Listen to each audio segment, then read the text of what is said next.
Good evening. এই 8:30 বজাত আজি মোৰ চেম্বাৰলৈ এজন বিশিষ্ট ব্যক্তি আহিছে। হয়তো সকলোৰে পৰিচিত।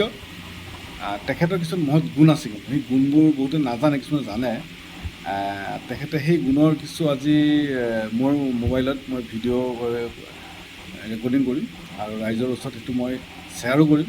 আৰু ৰাইজে সেই তেওঁৰ মহৎ গুণৰ যিখিনি অংশ তেওঁ আজি ইয়াত মোবাইলত ৰেকৰ্ডিং কৰিম, সেইখিনি যাতে ৰাইজে শুনি বা দেখি তেখেতক আশীৰ্বাদ কৰক আৰু তেখেতক উৎসাহ দিব লাগে সকলোৱে, যাতে আমাৰ লুকাই থকা মানুহজন বা লুকাই থকা তেওঁৰ যিখিনি গুণ আছে, গুণ বা প্ৰতিভা আছে, সেই প্ৰতিভাখিনি আমি চবেই তেওঁক আগুৱাই আনিব লাগে।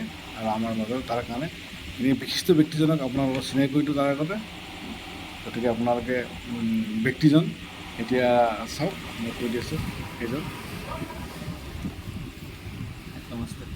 এওঁৰ নাম হৰিচৰণ মণ্ডল আৰু এওঁ মঙলদৈৰ বাসিন্দা। তেখেতে সাংস্কৃতিক লগত জড়িত আছে, সাহিত্যৰ লগত জড়িত আছে। তেখেতে ভাল সাহিত্য লিখে, কবিতাও লিখে আৰু সুন্দৰ সুন্দৰ গীতো গায়। তাৰে আজি এফাকি গীত আমাৰ মোবাইলত ৰেকৰ্ডিং কৰি তেখেতে গাব। ধন্যবাদ। আপুনি আৰম্ভ কৰক। এটি গীত লিখিছিলোঁ বহুত দিন হ'ল।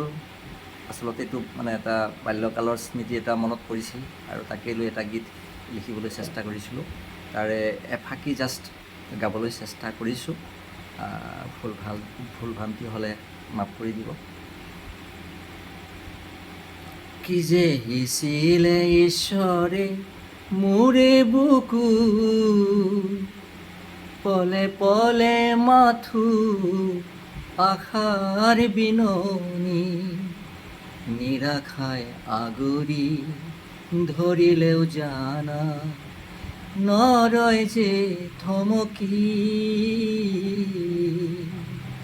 কি যে হিছিলে ঈশ্বৰে মোৰে বুকু, পলে পলে মাথো আশাৰ বিননি, নিৰাশায় আগৰি ধৰিলেও জানা নৰয় যে থমকি।